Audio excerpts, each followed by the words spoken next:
तुलना युवा धनी व्यक्ति से करते हैं। एक ही उजियाला दोनों मनुष्यों पर चमका।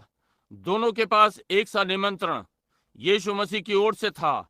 ये ठीक बात है। वे दोनों ही अच्छे प्रशिक्षित थे वचनों में।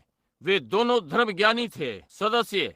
यीशु ने धनी युवा शासक से कहा, आज्ञाओं को मान। कहा, ये तो मैं अपने बालकपन से करता आ रहा हूँ। वो एक प्रशिक्षित व्यक्ति था। ऐसे ही पौलुस दोनों वचन में पूरी रीति से प्रशिक्षित थे, परंतु दोनों के पास एक वचन था। एक के पास ज्ञान के द्वारा और दूसरे वाले के पास जीवन का जीवांश इसमें था। जब उजियाला पौलुस के सामने चमका, उसने कहा, प्रभु तू कौन है? कहा, मैं यीशु हूँ, मैं यहाँ हूँ। फिर वो तैयार था। उजियाला दोनों व्यक्तियों पर चमका।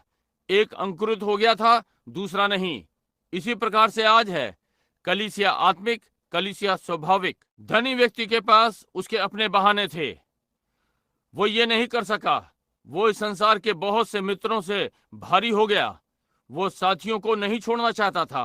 आज बहुत से लोगों के साथ यही मामला है। आप सोचते हैं क्योंकि आप एक सराय से जुड़े हैं, आप इसे नहीं छोड़ सकते, उस भाईचारे को। वे सब पीते हैं और इस प्रकार की चीजें वे ये करते हैं। ठीक है, उनके साथ चलें। सराय के विरोध में कुछ नहीं है, कलीसिया के विरोध में कुछ नहीं है। मैं आपके विषय में बातें कर रहा हूं, समझे? जी हाँ, देखा, इसके विरोध में कुछ नहीं, क्योंकि 6 में से आधा दर्जन दूसरे हैं। मैं बस आपको ये बताना चाह रहा हूं कि कलीसिया कुछ नहीं थी सिवाय एक सराय के। वो नामधारी, यदि वे परमेश्वर के वचन का इनकार करते हैं। ध्यान दें, धनी व्यक्ति के पास उसके अपने बहाने थे। उसने अपनी गवाही कभी नहीं छोड़ी। यद्यपि हम पाते हैं कि उसका व्यापार बढ़कर बड़ा हो गया। उसके पास ज्ञान था और वो ऐसे स्थान में पहुंचा कि जब तक कि उसने नए गोदाम अपनी चीजों को रखने के लिए नहीं बना लिए। और जब वो मरा और कुछ स्नातक अपने गोल कॉलरों के साथ उसका अंतिम संस्कार प्रचार किया गया, कोई संदेह नहीं। और जब उसने किया, हो सकता है उसने कहा, उन्होंने झंडा आधा चढ़ाया और कहा, हमारा प्रिय प्यारा भाई इस नगर का मेयर अब सर्वशक्तिमान की बाहों में है, क्योंकि वो इस कलीसिया का एक बड़ा सदस्य था। उसने ये वो ये किया और इस प्रकार से। और बाइबल ने कहा, नरक में उसने आंखें उठाकर देखा, पीड़ाओं में पड़े। समझे? और याद रखें, वो अब भी नरक में अपनी आदत को बनाए हुए है। उसने लाजरस को अब्राहम की गोद में देखा और उससे कहा, पिता अब्राहम, लाजरस को नीचे भेज दे। यहाँ अब भी उसे पिता कह रहा है। समझे? उसने अपना ज्ञान लिया और एक बुद्धिमान कलीसिया में चला गया। जब उजियाला उस पर चमका, उसने इसका इनकार कर दिया। यदि क्या ये आज आधुनिक चलन नहीं है कलीसिया का, मैं ये नहीं जानता, कोई मतलब नहीं। परमेश्वर उनके मार्ग में क्या चमकाता है, अग्नि का स्तंभ या ये जो भी हो सकता है, वे अब भी अपने ज्ञान के साथ हैं।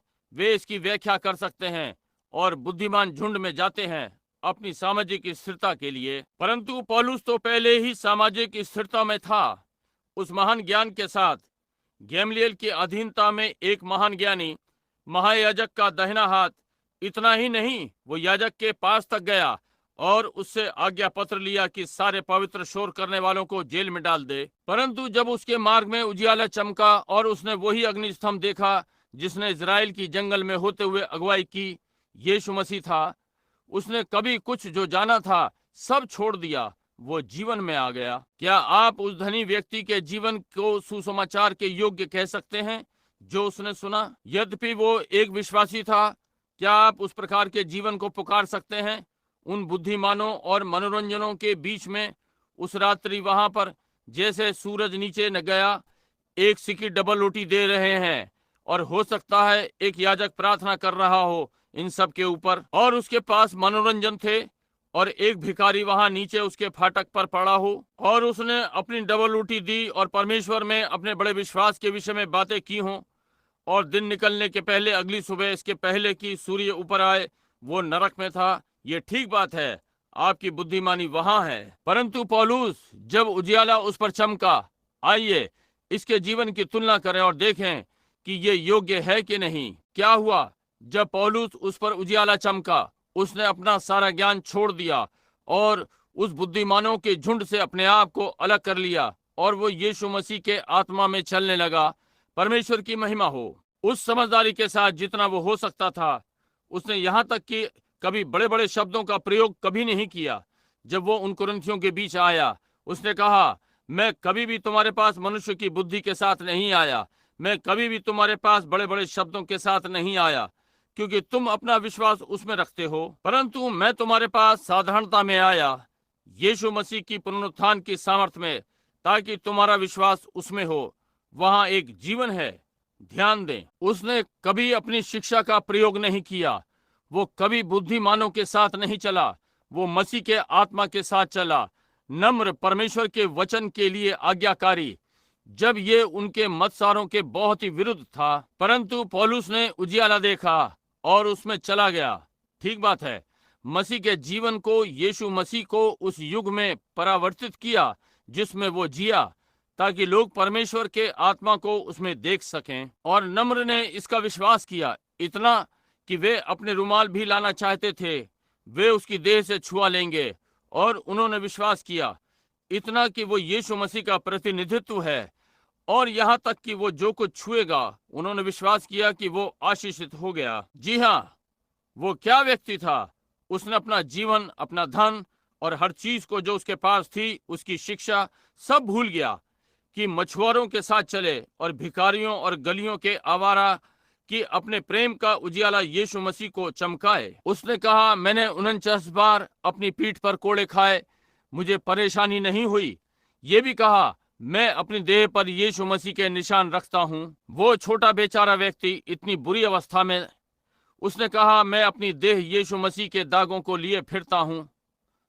कितना अंतर है इन महान ऊंचे पद वालों से, जिनके चारों ओर याजक रहते हैं। और जब वो रोम में था और कोई उसके साथ नहीं खड़ा था, और वे एक मंच बना रहे थे कि उसके सिर को वहां काट दें, वहां जहां उसने ये बताया, ओ प्रभु, उसने कहा, वहां मेरे लिए एक ताज रखा है कि प्रभु धर्मी न्याय मुझे उस दिन देगा, और न केवल मुझे, परंतु अब उन सब को जो उसके प्रकट होने को प्रिय जानते हैं। ये वो जीवन है जो सुसमाचार के योग्य है। या एक पुत्र वो मसीह के लिए खड़ा हुआ कि सुसमाचार उसके द्वारा परावर्तित हो। इसके पहले उसने किया, वो गया और सुसमाचार को सीख लिया, अरब को चला गया और 3 वर्षों तक रुका रहा और पुराने नियम को लिया और पुराने नियम के द्वारा दिखाया कि वो यीशु मसीह था, और उसने इसे अपने आप से परावर्तित होने दिया उन नम्र लोगों के झुंड को, ताकि वो, जब उसने कहा, मैं जानता हूं कि कैसे पेट भरा जाता है और मैं जानता हूं कि कैसे भूखा और कमियों में रहा जाता है। एक मनुष्य उसकी जैसी शिक्षा के साथ और उस जैसा ज्ञानी वहां खड़ा है, गैमलियल की छात्रवृत्ति के साथ। एक महानतम शिक्षक वहां उस दिन का था और महायाजक के हाथों में हाथ डाले खड़ा है। भाई, वो लाखों डॉलर के योग्य था और वो सब प्रकार की इमारतें, ये ठीक बात है, परंतु उसने कहा, मैं, उसके पास सिवाय एक कोट के कुछ नहीं था। और देमास ने एक मनुष्य को इस प्रकार की सेवकाई के साथ देखा। 2 तिमोथी 3 अध्याय, उसने कहा, देमास मुझे छोड़कर चला गया और सारे दूसरे लोग इस वर्तमान संसार के प्रेम में। कहा, जब तू आए मेरा वो कोट लेते आना जो मैं वहां छोड़ आया, अब ठंड होती जा रही है। एक मनुष्य इस प्रकार की सेवकाई के साथ, और केवल एक कोट हो सका। परमेश्वर की महिमा हो। मुझे संत मार्टिन की याद आती है, जब वो सुसमाचार के लिए खड़े होने का यत्न कर रहा था, और सारी बातें इसके पहले कि उसका मत परिवर्तन हुआ था। उस प्री नीसियन या नीसियन सभा में, नीसियन फादर्स इतिहास में, एक दिन वो वहां फाटक से निकल रहा था। वो फ्रांस की यात्रा से था और वहां लोग थे। एक बूढ़ा फटेहाल वहां पड़ा था, बिना कपड़ों के मर रहा था, और उन्होंने ये नहीं किया, वे पास से निकल गए और उस मामूली व्यक्ति पर ध्यान नहीं दिया। संत मार्टिन वहां खड़ा हो गया और उसे देखा। उन्होंने कहा, वो हर सिपाही के पास था, उनके पास उनका जूता चमकाने के लिए एक आदमी था, और उसने अपने सेवक के जूते चमकाए, और उसने अपना कोट उतारा और एक चाकू लेकर उसे आधा काट दिया 2 में उसकी तलवार से, और उस बूढ़े फटेहाल को उससे लपेट दिया। कहा, हम दोनों जी सकते हैं। वो घर गया और पलंग पर लेट गया, वहां पड़े हुए बूढ़े व्यक्ति के विषय में सोचकर रोया। किसी चीज ने उसे सीधे सीधे जगाया। उसने देखा, वहां कमरे में यीशु मसीह को उसी कपड़े के टुकड़े में लिपटे खड़े देखा जो उसने भिखारी के लपेटा था। कहा, तूने जो इन छोटे से छोटे के साथ किया, तूने मेरे साथ किया। वो जीवन सुसमाचार के योग्य है। आप जानते हैं उसने कैसे अपने जीवन को मोहर बंद भी किया। क्या आप नहीं जानते? पॉलीकार को देखिए, रोमन कैथोलिक कलीसिया के विरोध में यीशु मसीह के नाम में बपतिस्मे के लिए खड़ा हुआ और उन्होंने उसे जीवित जला दिया। एक स्नान गृह को तोड़ा और उसे जलाया। इरेनियस को देखिए, उन बाकियों को जो इसके कारण सताए गए थे। जीवन योग्य है। देखिए पौलुस ने क्या कहा, इब्रानियों की पुस्तक 11वें अध्याय में कहा,